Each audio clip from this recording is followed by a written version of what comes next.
साडे उत्ते जुल्म बहुत होए है, हथकड़ियां लाइया गई, जलील किया गया, सिखां नूं टोटे टोटे करके भाई कौंके वर्गन सतलुज दरिया दे विच उन्हां दे अंग सुट्टे गए है। इनकुआरी हुई है, जिम्मेवार ठहराए गए है, पर किसी सरकार ने कोई उन्हां दे उत्ते दोषियों नूं फड़िया नहीं, ना असर किया। जे कल नूं अमरीका दे रूस के खिलाफ जंगबंदी यूक्रेन दे विच आ जाए तां उही बचा सकदी है साडे सिखां नूं। की माड़ा कीता कि सिमरनजीत सिंह मान गलत बयान दे रहा, नहीं दे रहा, कौम के हित दे विच मैं दे रहा। मैं जिम्मेवार आदमी है, 38 साल हो गए है, असी जबर चलिया। इस करके मेरी अपील है संगत नूं कि जिहड़े आम आदमी की पार्टी के MLA या लीडर है, इन्हां नूं पिंडां दे विच ना वड़न दिओ। किरदारां नूं असी किले नहीं है, लीक खिंची गई है। हुण आपां अगे ही अगे जावांगे, पिछे नहीं मुड़दे। सत्कारयोग साध संगत जी, निमरता सहित आपनूं फतेह अर्ज करदे। वाहिगुरू जी का खालसा, वाहिगुरू जी की फतेह। अज साडी कौम दे लई बहुत ज़्यादा महत्व रखदा है। जिहड़ी कौम नौजवानों दी ते सारी कौम इत्थे आई है ते सरदार दीप सिंह सिद्धू की जथेबंदी वारिस पंजाब दे वो भी इत्थे अज हाजिर होए हैं। उन्हां दे प्रधान साहब सरदार अमृतपाल सिंह नूं तुसीं सुनिया, उहदे नाल डॉक्टर सुखप्रीत सिंह नूं भी सुनिया, सरदार कलसी साहब नूं भी सुनिया ते सरदार गुरजीत सिंह नूं भी तुसीं सारिआं ने सुनिया कि उन्हां दे दिलां दे विच किहड़े किहड़े बलबले है, जिस दे नाल हुण आज़ादी वल असीं अगे वधांगे, पिछे नहीं जावांगे। ये अज कौम ने फैसले कीते है ते यही फैसले हुण लागू होणगे। अज असी 246 दिन हो गए है मोर्चा बरगाड़ी का लग्या होया, जिथे 2015 दे विच बादल सरकार ने सरसे साध दे नाल रल के साडे गुरु ग्रंथ साहब की बेअदबी कीती सी। बहुत साडी कौम नूं दुख होया, पर क्यों करके अज असी कल्ले हैं, साडे नाल कोई खड़न नूं तैयार नहीं रहा। पर जो अज तुसी जज्बा दिखाया, अज सारे जहान नूं पता होना चाहिए कि सिख कौम अज आज़ादी दे रुख ते आ गई है और यह पिछे हटन दे लई तैयार नहीं है। बहुत वड्डा दिन है, गुरु महाराज की बेअदबी हुई है, कौम इकट्ठी हुई है ਨਾਲ ਦੇ ਪਿੰਡ ਬੇਬਲ ਦੇ ਵਿੱਚ 2 ਸਿੱਖ ਸ਼ਹੀਦ ਹੋਏ ਹੈ। ਕੋਟਕਪੂਰੇ ਦੇ ਵਿੱਚ ਸਿੰਘਾਂ ਦੇ ਉੱਤੇ ਗੋਲੀ ਤੇ ਲਾਠੀਚਾਰਜ ਹੋਏ ਹੈ। ਪਰ ਹਕੂਮਤ ਨੇ ਸਿੱਖ ਕੌਮ ਨੂੰ ਇਨਸਾਫ ਨਹੀਂ ਦਿੱਤਾ। ਹਾਈ ਕੋਰਟ ਦੇ ਜੱਜ ਸ਼ੇਖਵਾਤ, ਸਾਗਵਾਨ, ਬਜਾਜ, ਇਹਨਾਂ ਨੇ ਜਿਹੜੀ ਤਫਤੀਸ਼ ਹੋ ਰਹੀ ਸੀ ਮਹਾਰਾਜ ਦੀ ਬੇਅਦਬੀ ਦੀ, ਉਹਦੇ ਉੱਤੇ ਰੋਕ ਲਾਤੀ ਹੈ। ਜੇ ਸਾਧ ਸੰਗਤ ਜੀ ਅਸੀਂ ਆਜ਼ਾਦ ਹੋਈਏ ਤਾਂ ਤੁਸੀਂ ਆਪਣੇ ਦਿਲਾਂ ਤੋਂ ਪੁੱਛੋ, ਦੀਪ ਸਿੰਘ ਸਿੱਧੂ ਨੂੰ ਇਸ ਨੂੰ ਸ਼ਹੀਦ ਕੀਤਾ ਗਿਆ। ਇਹਦੇ ਬਾਰੇ ਮੇਰੇ ਨਾਲ ਗੱਲਾਂ ਕੀਤੀਆਂ ਸਰਦਾਰ ਸਿੱਧੂ ਨੇ। ਉਹਨਾਂ ਨੇ ਦੱਸਿਆ ਦਿੱਲੀ ਦੇ ਵਿੱਚ 3 ਦਿਨ ਮੈਨੂੰ ਭੁੱਖਾ ਧਿਆਇਆ ਰੱਖਿਆ ਗਿਆ, ਮੈਨੂੰ ਸੌਣ ਨਹੀਂ ਦਿੱਤਾ।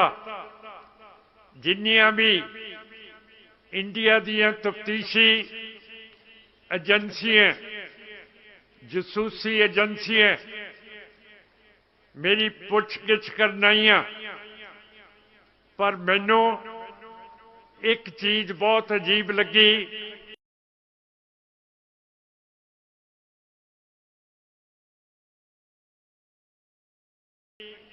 ਕਿਉਂ ਕਰਕੇ ਮੈਂ ਵੀ ਪੁਲਿਸ ਦੇ ਵਿੱਚ ਰਿਹਾ।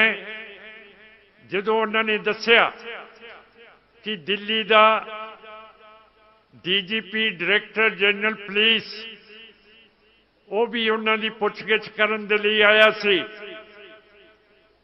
ਔਰ ਉਸਨੇ ਆਪਣੇ ਲਫ਼ਜ਼ਾਂ ਦੇ ਵਿੱਚ ਸਰਦਾਰ ਦੀਪ ਸਿੰਘ ਨੂੰ ਤਾੜਨਾ ਦਿੱਤੀ ਕਿ ਇਹ ਬਹੁਤ ਵੱਡਾ ਮੁਲਕ ਹੈ, ਬਹੁਤ ਤਕੜਾ ਮੁਲਕ ਹੈ, ਇਸ ਨੂੰ ਜੋ ਤੋੜਨ ਦੀ ਕੋਸ਼ਿਸ਼ ਕਰੂਗਾ ਉਸ ਦਾ ਨਤੀਜਾ ਉਸ ਨੂੰ ਭੁਗਤਣਾ ਪਊਗਾ। ਸੋ ਨਤੀਜਾ ਹਿੰਦ ਹਕੂਮਤ ਨੇ ਉਸ ਦਾ ਕਰ ਦਿੱਤਾ ਸੀ। ਜਦੋਂ ਇੱਕ ਟਰੱਕ ਦੇ ਨਾਲ ਐਕਸੀਡੈਂਟ ਦਿਖਾਤਾ, ਇਹ ਸਾਨੂੰ ਨਹੀਂ ਦੱਸਿਆ ਕਿ ਇੱਕਦਮ ਟਰੱਕ ਨੇ ਬ੍ਰੇਕਾਂ ਕਿਉਂ ਮਾਰੀਆਂ, ਕਿ ਉਹਦੇ ਅੱਗੇ ਕੋਈ ਆਦਮੀ ਆ ਗਿਆ ਸੀ, ਕੋਈ ਡੰਗਰ ਆ ਗਿਆ ਸੀ, ਕਿਉਂ ਇੱਕਦਮ ਉਸਨੇ ਬ੍ਰੇਕ ਮਾਰੀ। ਤੇ ਪਿੱਛੇ ਸਰਦਾਰ ਦੀਪ ਸਿੰਘ ਆਪਣੀ ਗੱਡੀ ਵਿੱਚ ਆ ਰਹੇ ਸੀਗੇ। ਉਹ ਬਹੁਤ ਅੱਛੇ ਡਰਾਈਵਰ ਸੀਗੇ। ਬੰਬੇ ਦੀਆਂ ਭੀੜੀਆਂ ਸੜਕਾਂ ਦੇ ਵਿੱਚ ਉਹ ਗੱਡੀ ਨੂੰ ਐ ਕੱਢ ਕੇ ਲੈ ਜਾਂਦੇ ਸੀਗੇ ਜਿਵੇਂ ਕੋਈ ਮਾਹਰ ਹੁੰਦਾ। ਫਿਰ ਦੀਪ ਸਿੰਘ ਧੋਖਾ ਨਹੀਂ ਸੀ ਖਾ ਸਕਦਾ ਆਪਣੀ ਡਰਾਈਵਰੀ ਦੇ ਵਿੱਚ। ਟਰੱਕ ਕਹਿੰਦੇ ਆ ਉਹਨਾਂ ਦੀ ਗੱਡੀ ਦੇ ਵਿੱਚ ਵੱਜਿਆ, ਉਹਦੇ ਵਿੱਚ ਕੋਈ ਸਰੀਆ ਨਹੀਂ ਸੀ ਲੱਦਿਆ ਗਿਆ। ਫਿਰ ਸਰਦਾਰ ਦੀਪ ਸਿੰਘ ਦੇ ਮੱਥੇ ਦੇ ਉੱਤੇ ਗੋਲ ਸਰਾਖ ਕਿਉਂ ਸੀ, ਇਸ ਦਾ ਪਤਾ ਅਜੇ ਤੱਕ ਸਾਨੂੰ ਨਾ ਹਰਿਆਣੇ ਦੀ ਸਰਕਾਰ ਨੇ ਨਾ ਇੰਡੀਆ ਦੀ ਸਰਕਾਰ ਨੇ ਸਾਨੂੰ ਦੱਸਿਆ। ਐਡਾ ਵੱਡਾ ਹਾਦਸਾ ਹੋਇਆ ਹੋਵੇ, ਸਿੱਖਾਂ ਦਾ ਲੀਡਰ ਇੱਕ ਆਪਣੀ ਜਾਨ ਦੇ ਚੁੱਕਿਆ ਹੋਵੇ, ਕਿਸੇ ਅਖਬਾਰ ਨੇ, ਇੰਡੀਅਨ ਐਕਸਪ੍ਰੈਸ, ट्रिब्यून ने, हिंदुस्तान टाइम्स, ट्रिब्यून ने कोई लेख नहीं लिखा कि एक एडा वड्डा सिख ਲੀਡਰ ਅੱਜ ਸਾਡੇ ਵਿੱਚ ਨਹੀਂ ਰਿਹਾ। ਜੇ ਕੋਈ ਬਾਜ਼ਾਰ ਦਾ ਬਦਮਾਸ਼ ਮਰ ਜੇ ਤਾਂ ਸਫੇ ਇਹ ਅਖਬਾਰਾਂ ਭਰ ਦਿੰਦੀਆਂ। ਕਿਸੇ ਨੇ ਸਾਡੇ ਨਾਲ ਅਫਸੋਸ ਨਹੀਂ ਕੀਤਾ ਹੈਗਾ। ਫਿਰ ਪਤਾ ਹੋਣਾ ਚਾਹੀਦਾ ਕਿ ਅਸੀਂ ਇੱਕ ਅਲੱਗਾ ਕੌਮ ਹੈ। ਗੁਰੂ ਨਾਨਕ ਸਾਹਿਬ ਦਾ ਹੁਕਮ ਹੈ, ਨਾ ਅਸੀਂ ਹਿੰਦੂ ਨਾ ਅਸੀਂ ਮੁਸਲਮਾਨ। ਗੁਰੂ ਨਾਨਕ ਸਾਹਿਬ ਨੇ ਹਿੰਦੂ ਤੇ ਮੁਸਲਮਾਨ ਦੇ ਵਿਚਾਲੇ ਇੱਕ ਤੀਜਾ ਮਜ਼ਹਬ ਧਰਮ ਖੜਾ ਕਰਤਾ। ਪੈਗੰਬਰ ਧਰਮ ਉਚਾਰਦੇ ਹੈ, ਪਰ ਕਿਸੇ ਨੇ ਧਰਮ ਦੇ ਨਾਲ ਕੌਮ ਨਹੀਂ ਬਣਾਈ। ਗੁਰੂ ਨਾਨਕ ਸਾਹਿਬ ਨੇ ਨਵਾਂ ਧਰਮ ਤੇ ਨਵੀਂ ਕੌਮ ਪੈਦਾ ਕੀਤੀ ਹੈ। ਇਸ ਕਰਕੇ ਤੁਸੀਂ ਅੱਜ ਇੱਥੇ ਹਾਜ਼ਰ ਹੋਏ ਹੋ। ਸਾਡੇ ਉੱਤੇ ਜ਼ੁਲਮ ਬਹੁਤ ਹੋਏ ਹੈ, ਹੱਥਕੜੀਆਂ ਲਾਈਆਂ ਗਈਆਂ, ਜ਼ਲੀਲ ਕੀਤਾ ਗਿਆ। ਸਿੱਖਾਂ ਨੂੰ ਟੋਟੇ ਟੋਟੇ ਕਰਕੇ ਭਾਈ ਕੌਂਕੇ ਵਰਗਣ ਸਤਲੁਜ ਦਰਿਆ ਦੇ ਵਿੱਚ ਉਹਨਾਂ ਦੇ ਅੰਗ ਸੁੱਟੇ ਗਏ ਹੈ। ਇਨਕੁਆਇਰੀ ਹੋਈ ਹੈ, ਜ਼ਿੰਮੇਵਾਰ ਠਹਿਰਾਏ ਗਏ ਹੈ, ਪਰ ਕਿਸੇ ਸਰਕਾਰ ਨੇ ਕੋਈ ਉਹਨਾਂ ਦੇ ਉੱਤੇ ਦੋਸ਼ੀਆਂ ਨੂੰ ਫੜਿਆ ਨਹੀਂ, ਨਾ ਅਸਰ ਕੀਤਾ। ਜਿਹਦਾ ਮਤਲਬ ਹੈ ਸਾਡੀ ਕੌਮ ਨੂੰ ਇਹ ਲੋਕ ਟਿੱਚ ਕਰਕੇ ਸਮਝਦੇ ਹੈ। ਇਸ ਤਰ੍ਹਾਂ ਸਮਝਣਾ ਇਹਨਾਂ ਦੀ ਗਲਤੀ ਹੋ ਸਕਦੀ ਹੈ, ਪਰ ਸਿੱਖ ਕੌਮ ਖੜੀ ਹੈ, ਜਿੰਦਾ ਮੈਨੂੰ ਦਿਖ ਰਹੀ ਹੈ। ਬਾਬਾ ਦੀਪ ਸਿੰਘ ਨੇ ਕਿਹਾ ਸੀ ਕਿ ਲੀਕ ਖਿੱਚ ਦੇਣੀ ਹੈ, ਖਿੱਚਤੀ ਸੀ। ਭਾਈ ਦੀਪ ਸਿੰਘ ਨੇ ਕਿਹਾ ਕਿ ਲੀਕ ਖਿੱਚਾਂਗੇ, ਉਹ ਖਿੱਚੀ ਗਈ ਹੈ। ਭਾਈ ਦੀਪ ਸਿੰਘ ਦੇ ਸੰਸਕਾਰ ਦੇ ਉੱਤੇ, ਉਸ ਦੇ ਭੋਗ ਤੇ ਅੱਜ ਇਸ ਦੇ ਇਕੱਠ ਦੇ ਵਿੱਚ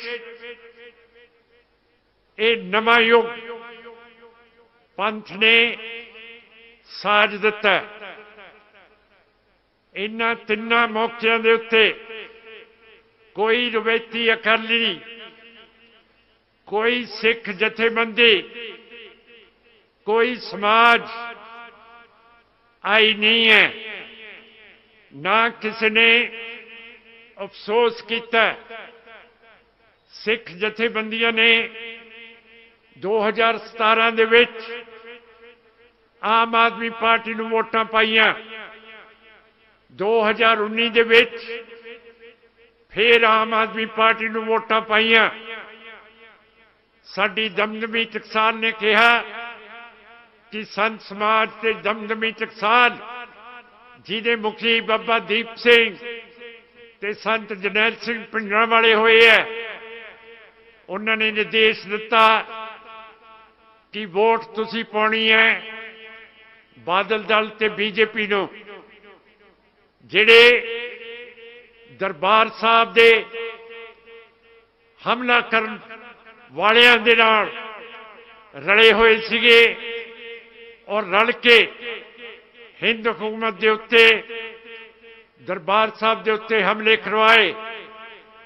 ਸਾਡੀ ਨਵੀਂ ਪੁੰਗਰ ਦੀ ਹੋਈ ਲੀਡਰਸ਼ਿਪ ਸੰਤ ਜਰਨੈਲ ਸਿੰਘ ਭਿੰਡਰਾਂਵਾਲਿਆਂ ਦੀ ਤੇ ਹਜ਼ਾਰਾਂ ਸਿੱਖ ਉੱਥੇ ਸ਼ਹੀਦ ਕਰ ਦਿੱਤੇ। ਕਿ ਟਕਸਾਲ ਨੇ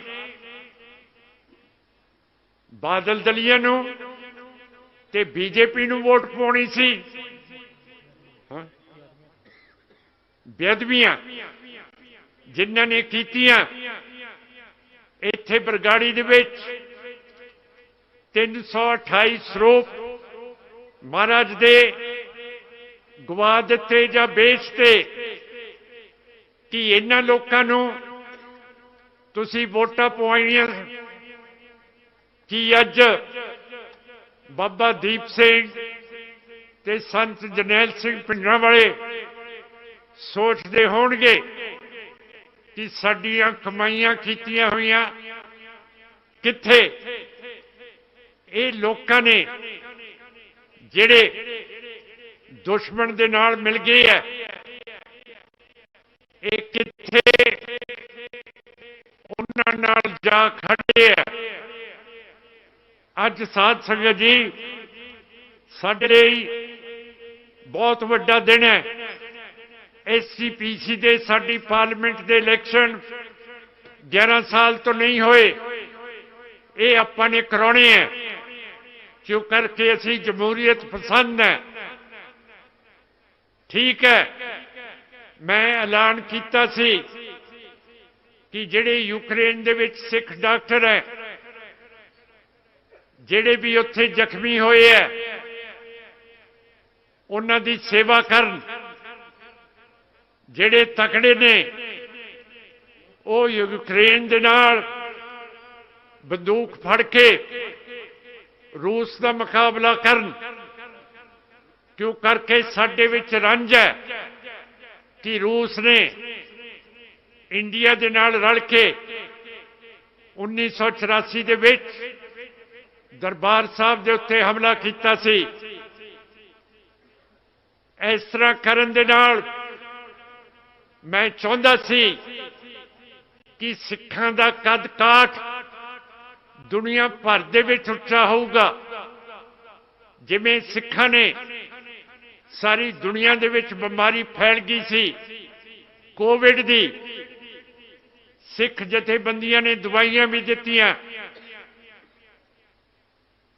ਰੋਟੀ ਲੰਗਰ ਵੀ ਦਿੱਤੇ, ਕਿੱਡਾ ਨਾਂ ਵੱਧ ਗਿਆ ਸੀ। ਕੱਲ ਨੂੰ ਲੜਾਈ ਖਤਮ ਹੁੰਦੀ ਹੈ, ਜਿਹੜੇ ਜਿੱਤਣ ਵਾਲੇ ਮੁਲਕ ਹੋਣਗੇ, ਜਿਵੇਂ ਸਰਦਾਰ ਸੁਖਪ੍ਰੀਤ ਸਿੰਘ ਨੇ ਕਿਹਾ ਕਿ ਜੰਗ ਤੋਂ ਬਾਅਦ ਮੇਜ਼ ਦੇ ਉੱਤੇ ਗੱਲਾਂ ਹੁੰਦੀਆਂ, ਤੇ ਸਾਧ ਸੰਗਤ ਜੀ ਉਸ ਵੇਲੇ ਸਿੱਖਾਂ ਦਾ ਨਾਮ ਵੀ ਲਿਆ ਜਾਊਗਾ ਕਿ ਸਿੱਖ ਵੀ ਖੜੇ ਸੀਗੇ ਰੂਸ ਦੇ ਜ਼ਬਰ ਦੇ ਖਿਲਾਫ।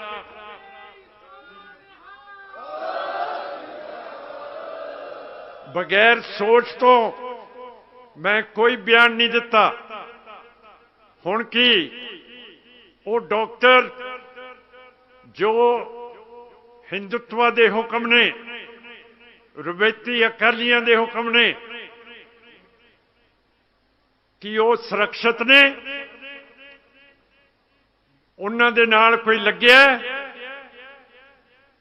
ਜੇ ਕੱਲ ਨੂੰ ਅਮਰੀਕਾ ਦੇ ਰੂਸ ਦੇ ਖਿਲਾਫ ਜੰਗਬੰਦੀ ਯੂਕਰੇਨ ਦੇ ਵਿੱਚ ਆ ਜੇ ਤਾਂ ਉਹੀ ਬਚਾ ਸਕਦੀ ਹੈ ਸਾਡੇ ਸਿੱਖਾਂ ਨੂੰ। ਕੀ ਮਾੜਾ ਕੀਤਾ? ਕਿਉਂ ਐਡੀ ਸੋਚ ਹੈ ਕਿ ਸਿਮਰਨਜੀਤ ਸਿੰਘ ਮਾਨ ਗਲਤ ਬਿਆਨ ਦੇ ਰਿਹਾ? ਨਹੀਂ ਦੇ ਰਿਹਾ, ਕੌਮ ਦੇ ਹਿੱਤ ਦੇ ਵਿੱਚ ਮੈਂ ਦੇ ਰਿਹਾ। ਮੈਂ ਜ਼ਿੰਮੇਵਾਰ ਆਦਮੀ ਹਾਂ। 38 ਸਾਲ ਹੋ ਗਏ ਹੈ ਅਸੀਂ ਜ਼ਬਰ ਚੱਲਿਆ। ਅਸੀਂ ਸੰਤ ਜਰਨੈਲ ਸਿੰਘ ਭਿੰਡਰਾਂਵਾਲਿਆਂ ਦੇ, ਸਿੱਖਾਂ ਦੇ, इन गरीब सिखों को दो पातशाही, ये चीज नो प्रगट किया, पिछे नहीं हटे कि साडे उत्ते कीते है, साडे साथी शहीद हो गए है। जिवें हुण सरदार सिद्धू होया, पर असी पिछे नहीं कदे हटे, अगे दी अगे पार्टी लेके जा रही है। मैं तुहाडा बहुत ऋणी है कि जिवें 1996 दे विच ਇਹ ਰਵਾਇਤੀ ਅਕਾਲੀਆਂ ਨੇ ਮੋਗੇ ਦੇ ਵਿੱਚ ਬਾਦਲ ਦੇ ਵੱਡਾ ਇਜਲਾਸ ਬੁਲਾ ਕੇ ਐਲਾਨ ਕਰਤਾ ਸੀ ਕਿ ਅਕਾਲੀ ਦਲ ਹੁਣ ਪੁਰਾਣਾ ਅਕਾਲੀ ਦਲ ਨਹੀਂ ਹੈ, ਇਹ ਪੰਜਾਬੀ ਪਾਰਟੀ ਹੈ। ਜੋ ਵੀ ਅਕਾਲੀਆਂ ਦਾ ਵਿਰਸਾ ਸੀ 1996 ਦੇ ਵਿੱਚ ਬਾਦਲ ਤੇ ਬਾਦਲ ਦਲੀਆਂ ਨੇ ਇਹਦਾ ਭੋਗ ਪਾਤਾ ਸੀ। ਅੱਜ ਮੈਨੂੰ ਖੁਸ਼ੀ ਹੈ ਕਿ ਜਿਹੜੀ ਲੀਕ ਖਿੱਚੀ ਗਈ ਹੈ, ਜਿਹੜੇ ਸਿੱਖ ਕੌਮ ਦੇ ਗਰਦਾਰ ਨੇ, ਜਿਹੜੇ ਆਮ ਪਾਰਟੀ ਬੀਜੇਪੀ ਬਾਦਲ ਦਲ ਕਾਂਗਰਸ ਇਹਨਾਂ ਨੂੰ ਵੋਟਾਂ ਪਾਉਂਦੇ ਆ, ਉਹ ਅੱਜ ਦਫਾ ਹੋ ਗਏ ਆ।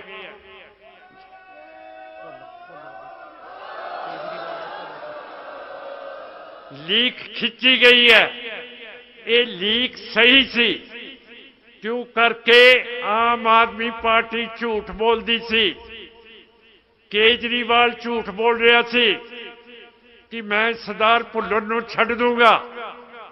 हुण नवे फैसले दे विच उसे केजरीवाल ने कहा कि मैं सरदार भुल्लर नूं अजे रिहाई नहीं देनी। इस करके मेरी अपील है संगत नूं कि ये जिहड़े आम आदमी दे पार्टी दे MLA ਜਾਂ ਲੀਡਰ ਹੈ, ਇਹਨਾਂ ਨੂੰ ਪਿੰਡਾਂ ਦੇ ਵਿੱਚ ਨਾ ਵੜਨ ਦਿਓ। ਗਰਦਾਰਾਂ ਨੂੰ ਕਾਲੇ ਝੰਡੇ ਦਿਖਾਓ। ਜਿੰਨਾ ਚਿਰ ਬੇਅਦਬੀ ਦੇ ਮੁਲਜ਼ਮ ਸੈਂਟਰ ਦੀ ਸਰਕਾਰ ਫੜਦੀ ਨਹੀਂ, ਉਹਨਾਂ ਚਿਰ ਸਾਡਾ ਸਮਝੌਤਾ ਇਹਨਾਂ ਦੇ ਨਾਲ ਨਹੀਂ ਹੋ ਸਕਦਾ। ਇਹ ਬਿਲਕੁਲ ਸਾਫ਼ ਤੇ ਕਲੀਅਰ ਹੈ। ਤੁਹਾਨੂੰ ਫਿਕਰ ਹੁੰਦਾ ਹੈ ਕਿ ਮੇਰੇ ਨਾਲ ਗਨਮੈਨ ਨਹੀਂ, ਅੰਗ ਰਕਸ਼ਕ ਨਹੀਂ। ਆਹ ਦੇਖੋ ਮੇਰੇ ਕੋਲੇ ਖੜਾ 260 ਕਿਲੋ ਦਾ ਸਿੰਘ ਹੈ। ਹੁਣ ਨਹੀਂ ਘਬਰਾਉਣਾ ਕਿ ਮੇਰੇ ਨਾਲ ਕੋਈ ਹੈ ਨਹੀਂਗਾ। ਆਹ ਦੇਖੋ, ਤੇ ਇੱਥੇ ਗੁਰੂ ਗ੍ਰੰਥ ਸਾਹਿਬ ਹੈ, ਤੇ ਇੱਥੇ ਆਪਣੀ ਪਾਰਟੀ ਹੈ, ਤੇ ਸਰਦਾਰ ਅੰਮ੍ਰਿਤਪਾਲ ਸਿੰਘ ਹੈ, ਤੇ ਸਾਡੀ ਵਿਰਾਸਤ ਹੈਗੀ ਹੈ। ਅਸੀਂ ਇਕੱਲੇ ਨਹੀਂ ਹੈ। ਲੀਕ ਖਿੱਚੀ ਗਈ ਹੈ। ਹੁਣ ਆਪਾਂ ਅੱਗੇ ਹੀ ਅੱਗੇ ਜਾਵਾਂਗੇ, ਪਿੱਛੇ ਨਹੀਂ ਮੁੜਦੇ। ਤੇ ਸਿੱਖ ਮਰਿਆਦਾ ਦੇ ਮੁਤਾਬਿਕ ਜਿਸ ਨੂੰ ਹਕੂਮਤ ਉਸ ਨੂੰ ਇਸ ਧਰਤੀ ਤੋਂ ਅਲਵਿਦਾ ਕਰਵਾ ਦੇ, ਉਹ ਹਮੇਸ਼ਾ ਸਿੰਘਾਂ ਦਾ ਸ਼ਹੀਦ ਹੁੰਦਾ ਹੈ। ਸਰਦਾਰ ਸਿੱਧੂ ਦੀ ਫੋਟੋ ਸਾਡੇ ਮਿਊਜ਼ੀਅਮ ਅਜਾਇਬ ਘਰ ਦੇ ਵਿੱਚ ਲੱਗੂਗੀ।